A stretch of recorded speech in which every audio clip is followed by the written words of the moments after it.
lead this insightful session, we are honored to invite our Managing Director, Dr. Kuldeep Kaur Anandji, and Dr. Amit Chandra, CEO of Central Civil Society, to kindly come on the stage. Today, on the behalf of CCS, we have Dr. Amit Chandra with us. He is the CEO of CCS. CCS is a think tank. If we talk about in easy language, they provide us the solutions before the problems. Right, Amit? Certainly, right. Yes. CCS is a company which deals with the policy making of education. They don't follow the policies, they try to make the policies. So today this round is not about as a school principal or as a director. This is all about as an association leader, as an educator leader, the problem we are going to discuss. Maybe in Haryana we are not well aware of it, but yes, in other states it has been already started, implemented and executed. That is a triple SA. I don't know how many of the leaders are aware of the triple SA. We have read somewhere in NEB, we have heard somewhere in any conference that yes, something like triple SA is going to be implemented in all the schools. So today, the basic topic is triple SA, Amit.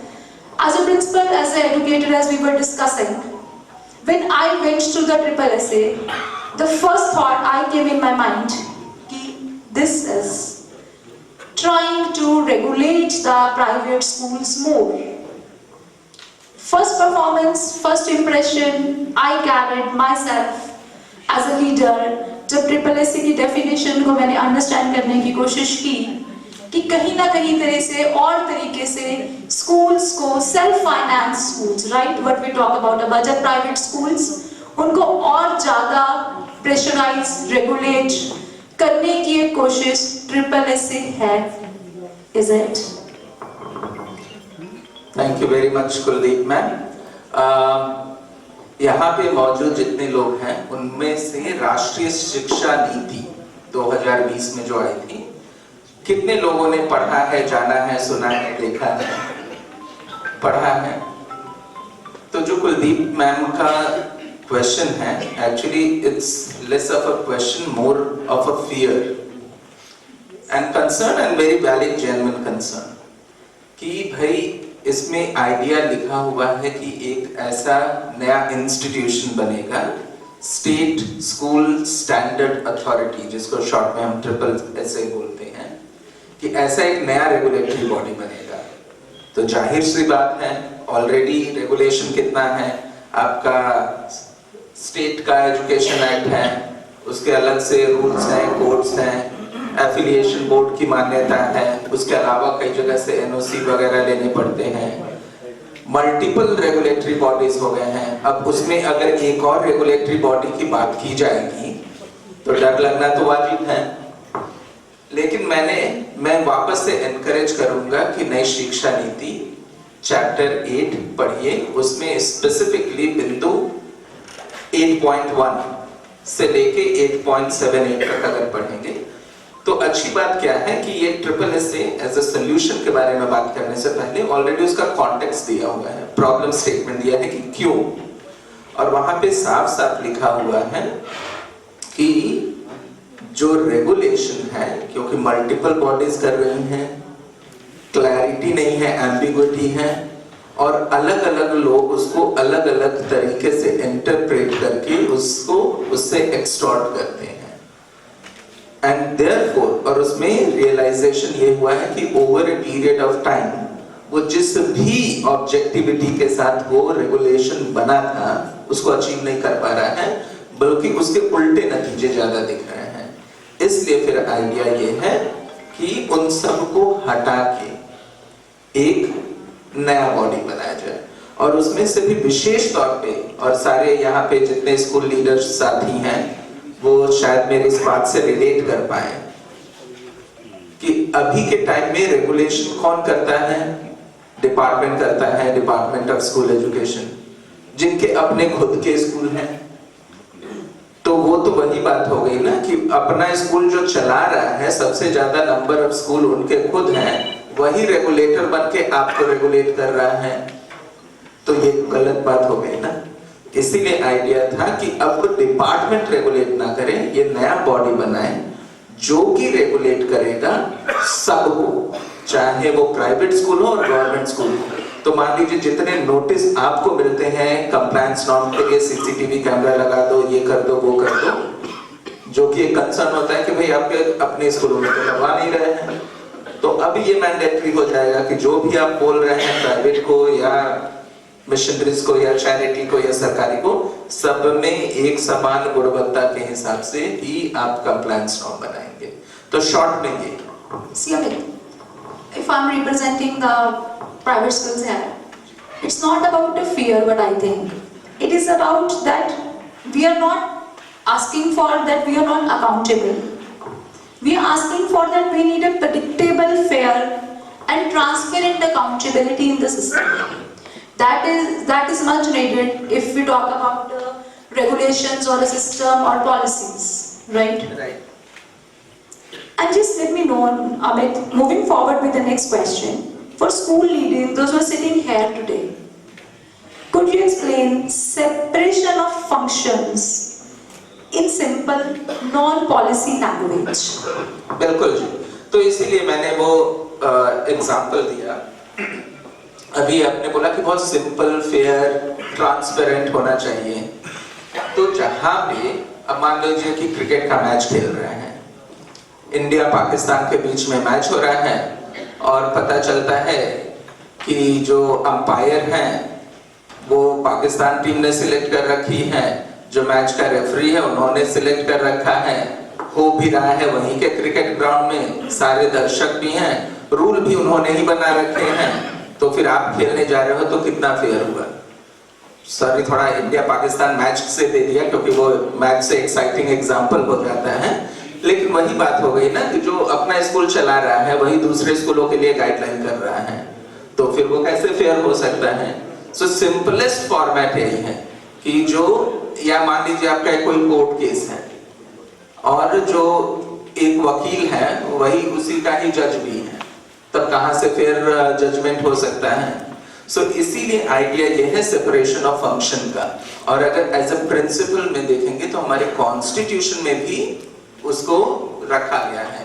तभी तो जब हम legislation की बात करते हैं, parliament का अलग फंक्शन है, जुडिशरी का अलग फंक्शन है, एग्जीक्यूटिव का अलग फंक्शन है, तीनों काम एक ही नहीं करते हैं, तभी तो थोड़ा ट्रांसपेरेंसी बनी रहती है। सेम आइडिया को अप्लाई करते हुए एनईपी के सेक्शन 8.5 में लिखा हुआ है कि अब से जो डिपार्टमेंट ऑफ स्कूल एजुकेशन होगा वो केवल अपने स्कूलों के लिए पॉलिसी मेकिंग का काम करेगा, एससीईआरटी करिकुलम स्टैंडर्ड तय करेगा, बोर्ड एग्जाम लेगा, और ये जो नया बॉडी होगा केवल वो रेगुलेशन तय करेगा सबके लिए, तो सबका अलग अलग काम होगा। तो इससे दो स्पेसिफिक चीजें निकल के आती हैं। और कोई भी आदमी एक संस्था चला रहा है, आप भी चला रही हैं, तो आपको पता होगा कहीं पे भी अच्छे ढंग से चलाने के लिए दो तो बेसिक मिनिमम रिक्वायरमेंट है।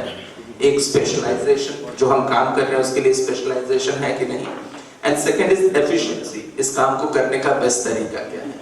वो तभी हो सकता है जब ये सेपरेट करके स्पेशलाइजेशन बॉडीज में हम डालें।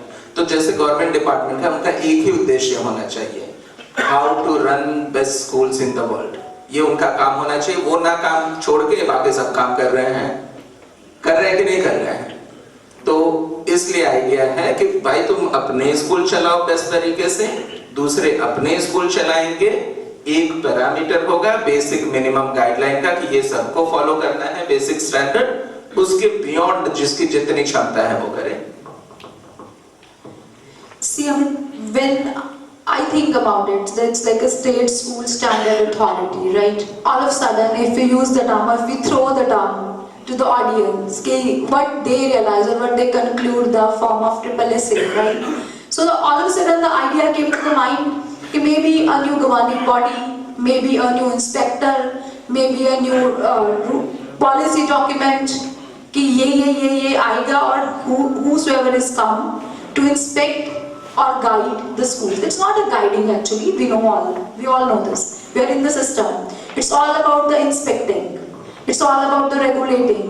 तो जो fear है, जो thought process है, actual में आपके हिसाब से NEP 2020 National Education Policy में SSS की सरल भाषा में definition या जो पैरामीटर है वो क्या है?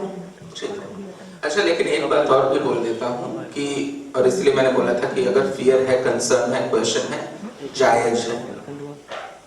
ये हो सकता है कि क्योंकि पॉलिसी मेकर्स ने जब बना रहे थे उसमें ब्यूरोक्रेट्स भी थे, टेक्नोक्रेट्स भी थे, एजुकेशन पॉलिसी के लोग भी थे। They could see the long term impact. लेकिन जहाँ पे ब्यूरोक्रेसी आती है, अब एक सिंपल सा तरीका हुआ कि अब ये इसको इम्प्लीमेंट करना है। अब मैं थोड़ा ग्राउंड रियलिटी पे आता हूँ जहाँ पे मैं कहूँगा जेन्युइन फियर है। अब मान लीजिए मैं एजुकेशन डिपार्टमेंट के पास से, कुलभूषण जी हैं हमारे प्राइवेट स्कूलों के अध्यक्ष, वो जाते हैं डिपार्टमेंट के पास और कहते हैं कि भाई साहब नई शिक्षा नीति जो है, राष्ट्रीय शिक्षा नीति, उसमें ये लिखा है कि अब से डिपार्टमेंट हमें ऑर्डर नहीं देगा क्योंकि आपके साथ हमारा कॉन्फ्लिक्ट ऑफ इंटरेस्ट है। आप स्कूल चलाते हो अपने, तो दूसरे वालों पे आप ऑर्डर नहीं करोगे। एनईपी तो कहता है कि SSS करेगा, नया बॉडी करेगा। तो ऐसा कीजिए, आप नया अपना ये बॉडी बनाइए, उसके बाद हम करते हैं। उनका जवाब क्या होगा?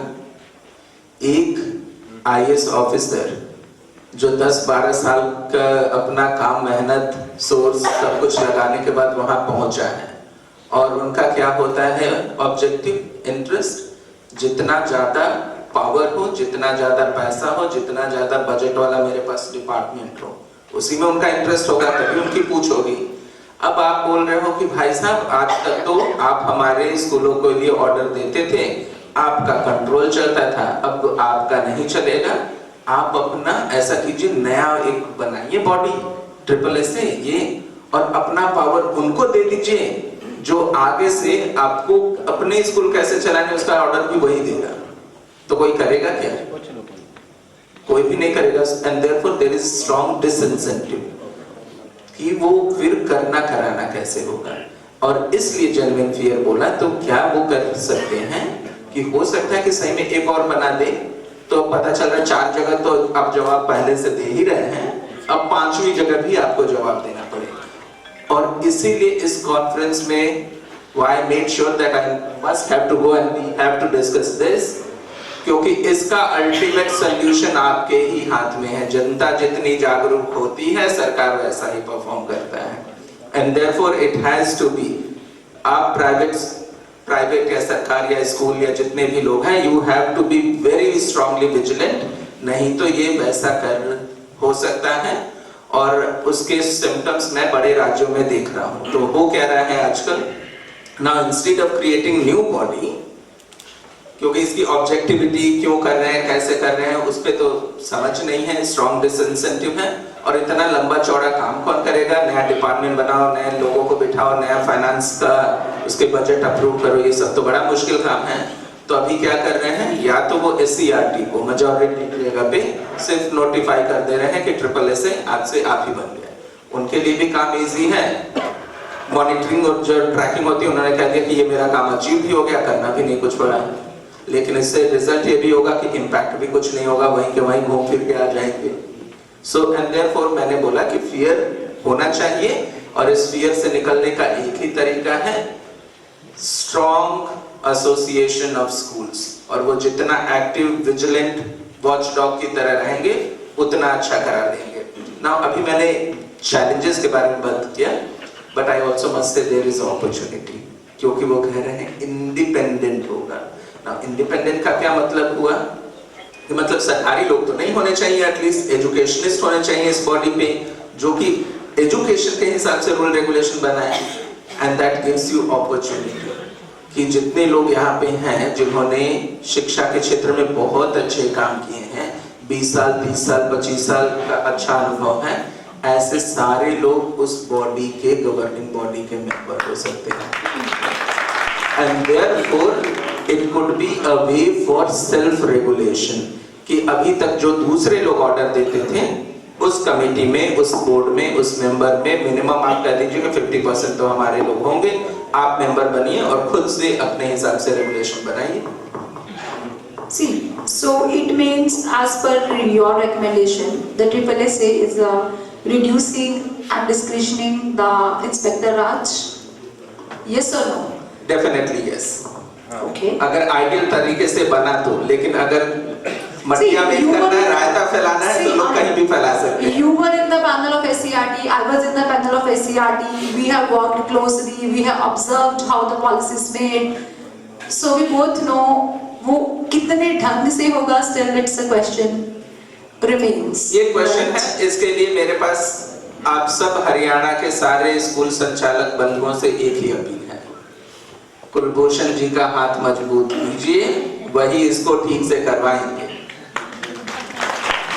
और अगर कल को खराब बना तो हम भी कुलभूषण जी से ही पूछेंगे, दोनों ही बातें। उन्होंने बोला राइट्स और ड्यूटी दोनों की बात बोली थी ना, तो राइट भी हम अपना दे रहे हैं उनको और ड्यूटी भी के लिए भी हम उन्हीं से बात करेंगे।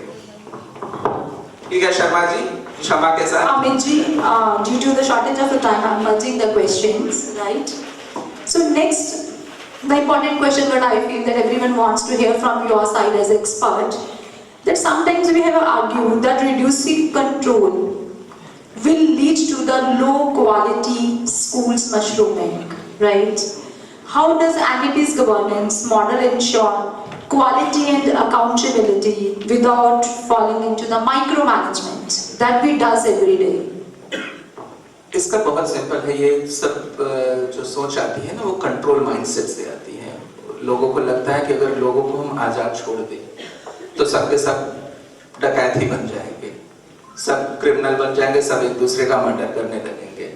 ऐसा होता नहीं है। विशेष तौर पे जहाँ पे आप डायरेक्टली अकाउंटेबल तो हो पेरेंट्स के लिए, तो चाहे वो इंस्पेक्टर आए या ना आए, वो इंस्पेक्टर किसी ने आके आपको नहीं बोला होगा कि ऐसा MHD ग्रुप ऑफ इंस्टीट्यूशन में ऐसा ऐसा बनाया। क्यों? दो चीजें, एक तो लीडरशिप का विजन कि हमें ऐसा कुछ बनाना है, दूसरा अकाउंटेबिलिटी। पेरेंट्स जो हमारे पास आ रहे हैं वो तो पूछेंगे कि भाई मेरे बच्चे को क्यों नहीं आ रहा है, ऐसा नहीं आ रहा, वैसा नहीं हो रहा है। In fact giving you more freedom.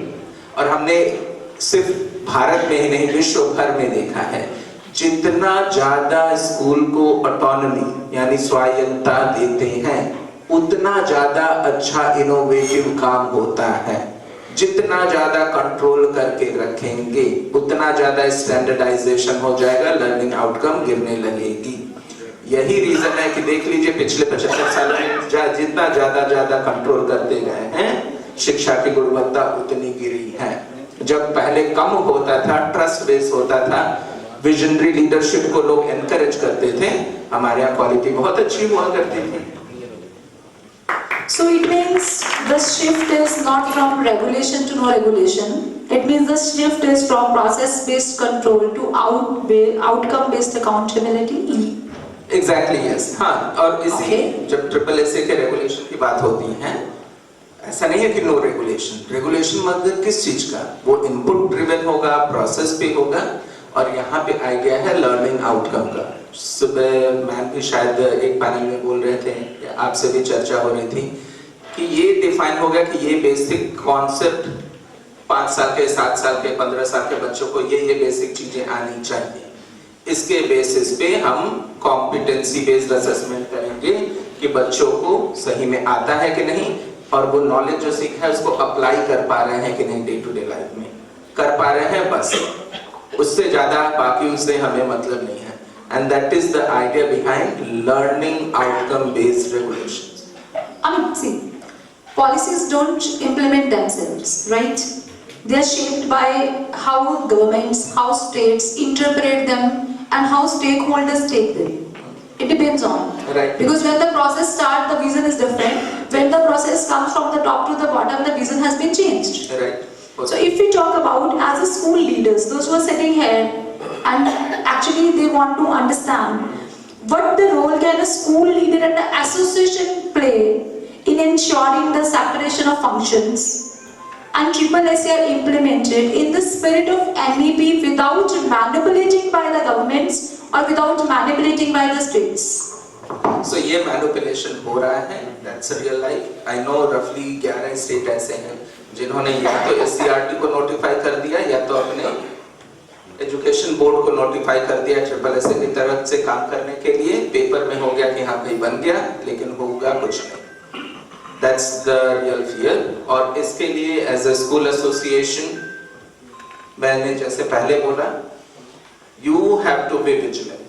अगर आप विजिलेंट नहीं हो तो पेपर में बन गया, खत्म भी हो गया, किसी को कुछ पता ही नहीं। आप जितने जानकार हैं, that is the purpose to have this session, कि ज्यादा से ज्यादा जो 200-250-300 लोग यहाँ पे हैं वो जाने, विजिलेंट हो और वंस अगेन एसोसिएशन को मजबूत करें, ताकि एसोसिएशन पूरी ताकत से ये जो अपॉर्चुनिटी मिली है उसको प्यार मोहब्बत से ले ले या छीन के ले ले, लेकिन ये अपॉर्चुनिटी का बहुत, मैं कहूँगा, गोल्डन मौका है, जाने मत दीजिए। और नहीं तो हमारी तरफ कहते हैं गुड़ गोबर करना, वो गोल्डन अपॉर्चुनिटी का गुड़ गोबर भी हो सकता है। Right, Amit. So, as you concluded that we need to be together for SSS as well. It's not about SSS, even for all the policies, right? On the behalf of CCS, we request you that you be more present for the association, right? Because we people can understand the concept, but the policy makers, those who are part of the policy making, see, you know when the problem starts, right? हम तक आते आते तो वो 2, 4, 6 महीने, 1 साल गुजर जाता है। हम तक आती हैं जब नोटिफिकेशंस आते हैं, जब हमें मेल्स पे लेटर्स आते हैं कि this is the thing every school has to follow, right? But when you are doing the round table meetings, when you are doing the conferences, when the CCS is putting the thoughts and things, so it is a request from the association side also that kindly keep some sessions open for association also to attend from the CCS side. 100% ma'am, and not only that, जैसे मैंने बोला, आप association Sharma ji की तरफ से department के साथ dialogue होता है कि भाई ऐसा ऐसा करना है, वो कहते हैं अच्छा हमें नहीं मालूम है, नहीं आप ये सही है, ये गलत है, आप गलत बोल रहे हो, ये वगैरह। तो जहाँ पे भी हमारे टेक्निकल और नॉलेज सपोर्ट की जरूरत है, हम हमेशा आपके साथ खड़े रहेंगे, बिल्कुल वैसे ही करेंगे। Thank you, Ruchi. So the takeaway from this conversation is that separation of function is not about weakening the state, that this is not about protecting bad schools. It's about clarity, fairness and trust. It's about a system where the state clear the standards, the schools are free to innovate within those standards, and accountability is transparent, predictable and outcome focused. But for the budget private school especially, this is not an abstract reform. It is about dignity, sustainability and the freedom to focus on education rather than constant compliance and anxiety. I hope today's conversation will help everybody, those who are present in the hall, to understand in a short time that what is a SSS. But SSS is a warning alarm for me, and it's been from the last 1 year. I'm keep asking, keep reading, keep working. So I wanted today that this topic should be highlighted on the stage of EduConclave. So the leaders of Haryana, they should be aware in advance that what is going to come with us. Definitely we have to face it, other states are facing. आज नहीं तो कल नहीं तो परसों, 2 महीने में, 4 महीने में, 6 महीने में, even Haryana has to face the SSS. So let's join all the hands together to face it practically and to understand the real problem and the real solutions are. Thank you very much for my side, Chandra, for contributing your time. Thank you very much. Our sincere gratitude to Sir and Ma'am for an enlightening and impactful discussion on SSA.